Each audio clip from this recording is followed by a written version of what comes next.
안녕하십니까. SPM 리서치의 김영지입니다. 오늘 CES가 시장의 모멘텀으로 좀 작용이 되는 그런 모습이었습니다. 오프닝이 또 화제였었죠.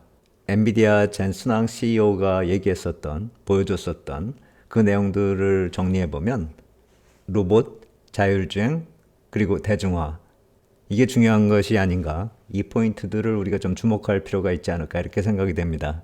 그 오프닝 내용에서 관련된 내용들을 몇십 초로 좀 줄여봤습니다. 그거 한번 보고 다시 또 말씀드리도록 하겠습니다. Welcome to the stage, NVIDIA founder and CEO, Jensen Huang.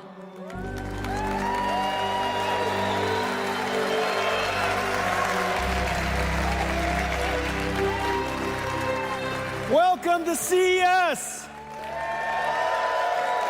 Are you excited to be in Las Vegas? Do you like my jacket? This is how intelligence is made.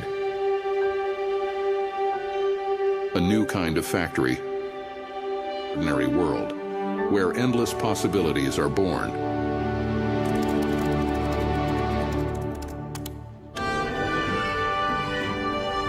Tokens teach robots to move like the masters. For new ways to celebrate our victories. A martini, please. Something light up. Thank you, Adam. Tokens can bring our visions to life.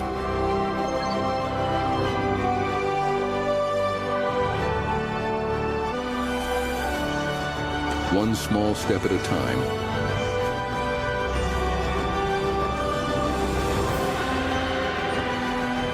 And one giant leap. Together. 제가 봤을 때는 이 내용들이 엔비디아가 보통 3월에 협력업체들하고 같이 하는 그 GTC라는 행사가 있죠. GPU 테크놀로지 컨퍼런스, 그 약자죠. GTC. 그때 나올 수 있는 내용들이 일부분은 미리 나온 게 아닌가 그런 생각이 듭니다. 그래서 주가도 작년에는 1월에 이 CES 다음에 엔비디아 어닝 그리고 GTC 행사에 대한 기대감으로 주가가 굉장히 상승폭이 컸었거든요. 그런데 이번에는 일부분이 미리 좀 반영이 되는 게 아닌가. 그리고 오늘 이 행사가 있었기 때문에 또 평가가 이어질 것이란 말입니다. IB들이 또 목표가 또 내놓고 전망 내놓고 뭐 이렇게 할 거고 또 그리고 CES 끝난 다음에도 또 그런 평가들은 이어질 것이다 이렇게 생각이 됩니다. 그래서 이러한 모멘텀이 시작이 돼서 시장에 어느 정도 영향을 줄 것이다 이렇게 생각이 됐고 또 그 핵심에 엔비디아하고 더불어서 반도체 업종이 포함이 되는 게 아닌가 그런 생각이 듭니다. 다만 작년 같은 탄력성을 보이기에는 약간 좀 무리가 있다라는 점 제가 뒤쪽에서 그 자세한 말씀을 드리도록 하겠고요. 오늘 시황 먼저 말씀드리도록 하겠습니다. 달러가 정점을 치는 듯한 그런 모습 나타나고 있죠. 관세 관련한 내용도 나오고 트럼프 쪽에서도 또 관련된 얘기들이 나오고 있습니다. 흐름 한번 좀 지켜볼 필요가 있어 보이는데 트럼프 대통령 쪽 얘기는 계속 좀 주목할 필요가 있다 이런 생각이 들고 취임식 전후에서 모멘텀이 어떻게 작용되는지 좀 관심 있게 볼 필요가 있어 보이는데 달러 얘기가 나왔으니까 이제 국채 쪽에도 관심이 가는 것이죠. 달러 한번 꺾였으면 다음은 국채 차례냐 금리도 좀 꺾이는가 관심이 많이 가죠. 지금 달러 인덱스가 이렇게 109레벨에서 꺾이는 모습입니다. 109레벨이 중기적으로는 좀 중요한 자리다 이렇게 보고 있는데 돌파한 다음에 지지가 되느냐 아니면 상향된 박스권에서 움직이는가 그걸 지켜보고 있는데 재정정책 나오고 취임식 전후에서 나타나는 또 모멘텀이 어떻게 작용되는지 좀 구분해서 볼 필요 있다 이렇게 생각이 됩니다. 금리 같은 경우가 달러하고 같이 움직이기 때문에 달러가 그렇게 되면 금리도 좀 꺾이는 게 아닌가 이렇게 볼 수가 있는데 엔달러 흐름으로 붉은색 표시를 했고요. 10년물 국채 금리가 푸른색입니다. 푸른색이 더 높이 올라가고 있습니다. 이 전고점까지 4.6%까지 올라간 그 모습이고요. 상대적으로 비교해봐도 붉은색보다 푸른색이 좀 빨리 움직이고 있죠. 그렇다면 둘 중에 어느 게 맞는가? 제가 봤을 땐 타이밍상으로 국채도 좀 꺾여줄 수 있는 그런 타이밍이 아닌가. 물론 크게 빠진다 이런 얘기를 하자는 게 아니라 이런 흐름 속에서 시세 분출이 한번 나타나주면은 마치 달러가 이렇게 109레벨까지 한 번에 분출 이후에 꺾이는 그런 모습처럼 국채 역시 마찬가지로 그런 타이밍이 아닌가 그 생각을 합니다. 3년물 입찰이 어제 있었죠. 결과가 별로 좋지 않았습니다. 경쟁률이 2.62, 그리고 외국인이 참여한 걸로 볼 수 있는 인디렉트 비더 비율이 61%고요. 이 수치는 지난 분기보다 좀 안 좋아진 수치입니다. 2.63 나왔었고 68.9% 나왔었는데 경쟁률도 약간 떨어지고 외국인 쪽 참여도 좀 떨어진다 이렇게 볼 수가 있죠. 지난 분기 수치는 좀 상대적으로 다른 분기보다 좀 높았다 이렇게 볼 수가 있는데 다른 분기하고 비교해 봐도 어제 수치는 좀 약간 떨어지는 그런 수준이었습니다. 그러면서 금리가 이런 모습으로 진행이 되는 게 아닌가 이렇게 볼 수도 있겠고, 오늘 10년물 입찰이 있죠. 그리고 내일이 30년물 입찰이고요.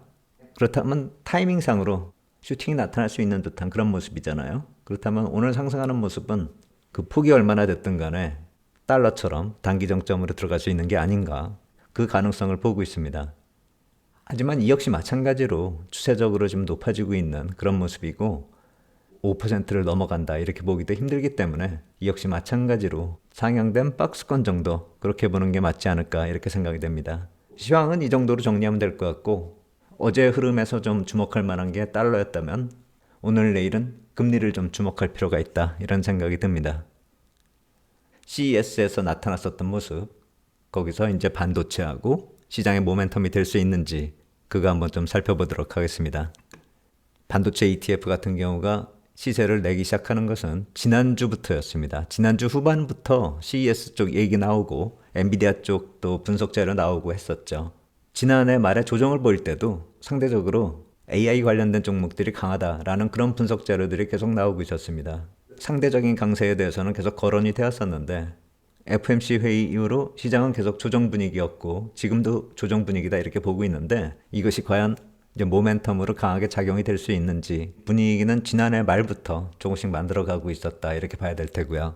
엔비디아 같은 경우는 종가상으로 신고가 또 들어가고 있는 그런 모습이고요. 반도체 ETF 수익률을 따져보면 엔비디아를 얼마나 보유했느냐에 따라서 또 수익률들이 차이가 나고 있습니다. 지금 보고 계시는 거는 코드가 SMH고요. 이 ETF 운용사는 바네크죠.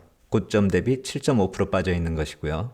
우리가 잘 아는, 대표적으로 볼 수 있는 필라델피아 반도체 지수를 추정한다는 SOXX, 보통 삭스라고도 불리우는 그 ETF요. 고점 대비 13.8% 빠져 있습니다.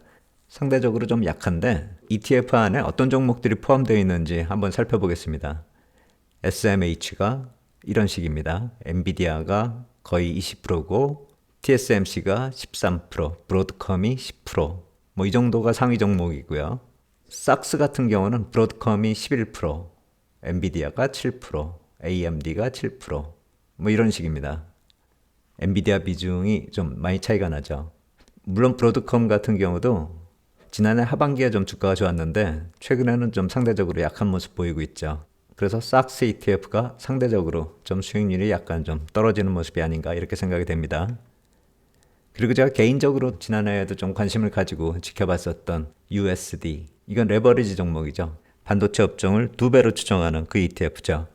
엔비디아가 36% 많이 보유하고 있습니다. 브로드컴이 12%.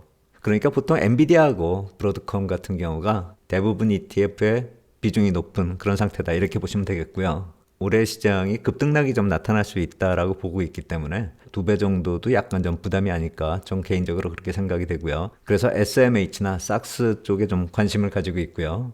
레버리지를 높이기보다는 투자 비중, 투자 금액을 높이는 게 맞지 않나 그런 생각이 듭니다. 올해는 좀 조심하자라는 게 개인적인 뷰이기 때문에 그렇습니다. 반도체 ETF는 그런 식으로 좀 정리를 해보고요. 엔비디아 쪽을 좀 중심으로 어닝 관련해서 또 한번 살펴보도록 하겠습니다. 이제 어닝 시즌으로 들어섰기 때문에 그 흐름을 좀 볼 수밖에 없다라는 생각이 들고요. 작년 주가 흐름 말씀드렸었잖아요. 1분기의 강한 모습, CES로부터 시작해서 2월에 실적 발표, 3월에 GTC, 이런 모습으로 상승이 좀 강했죠. 48달러에서 97달러까지요.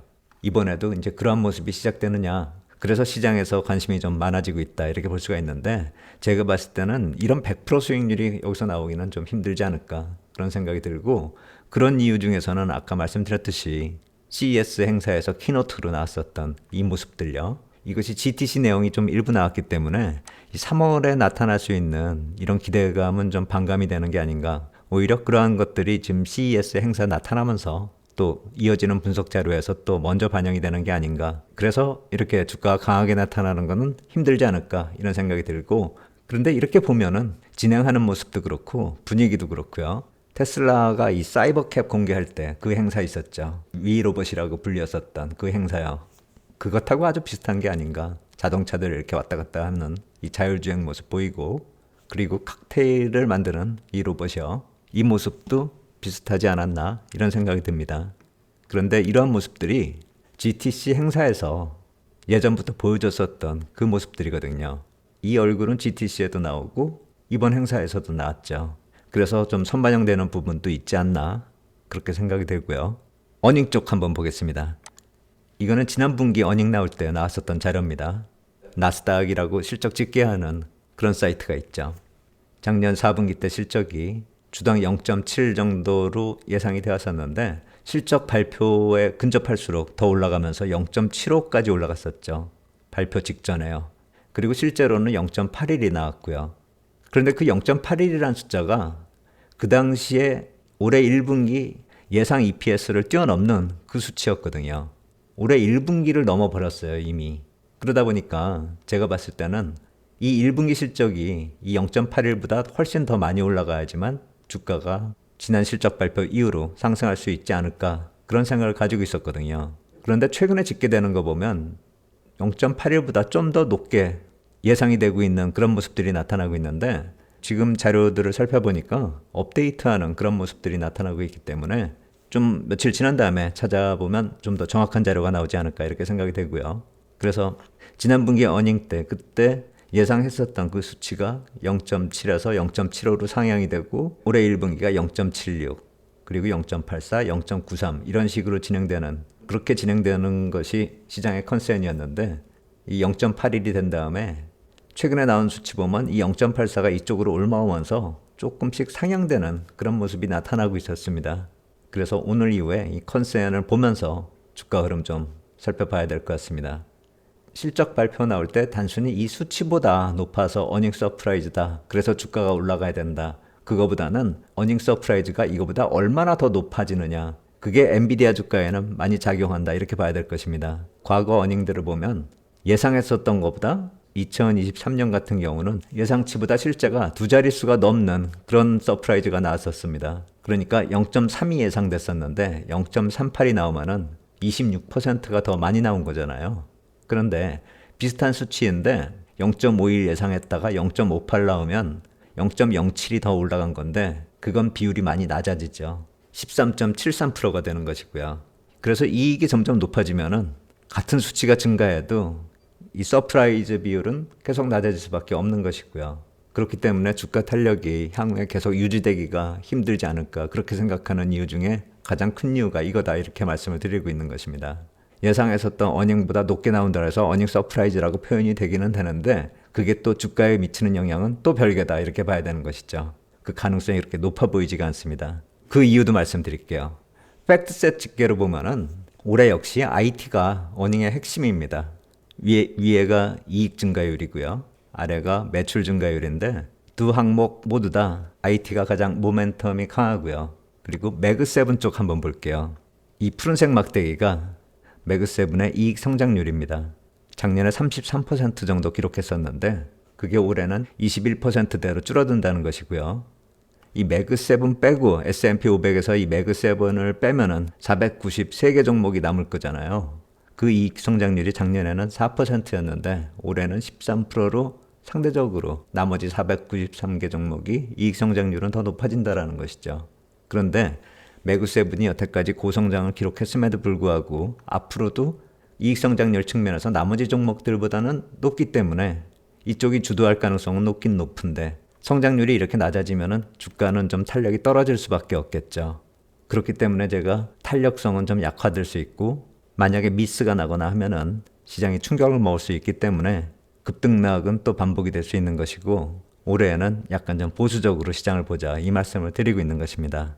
이 지난 분기에 자꾸 실적들이 어닝 서프라이즈를 만드니까 더 높은 비율의 서프라이즈가 나타나야지만 시장에 긍정적인 작용을 하고 주가도 빨리 올라가겠죠.